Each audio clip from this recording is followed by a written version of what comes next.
So here it is, Merry Christmas, everybody's having fun. You recorded that song was it the Hit Factory in New York? You recorded that song. And in a blazing summer in September. Yeah. Quite hard to believe that, because the feel of it is, oh, it's cold, it's Christmassy, it's icy. Yeah. And we didn't do anything in the studio to make it Christmassy at all. In fact, it was the hardest song we ever had to record. Why? Because Don, our drummer, had had a car crash just 2 months before, and his girlfriend had been killed in the car crash, and he was in a coma for a week, in and out of a coma.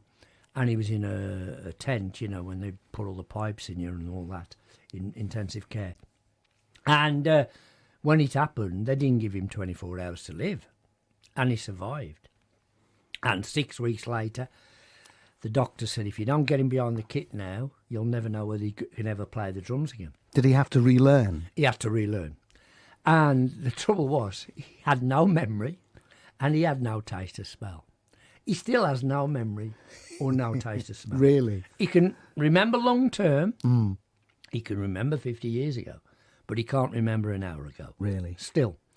And he had no taste of smell, which he still hasn't got. So how did he remember the lyrics? He don't remember the lyrics. Or the patterns? The patterns, at the time, we could not record Merry Christmas, Everybody from start to finish. It's nearly 4 minutes long.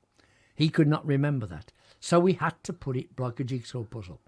We had to get him to play a little bit of beat, and then we'd get him to do another little beat, and ram it together. Then we'd have to overdub the bits. Like usually, before the accident, we'd all have to go in the studio, play as we played live, do a few overdubs, and that was the record. We'd got it done in, the Lord knows, we'd finished the whole thing in 2 or 3 hours, and then it just got to be mixed, and it was in the shops pretty much the next day.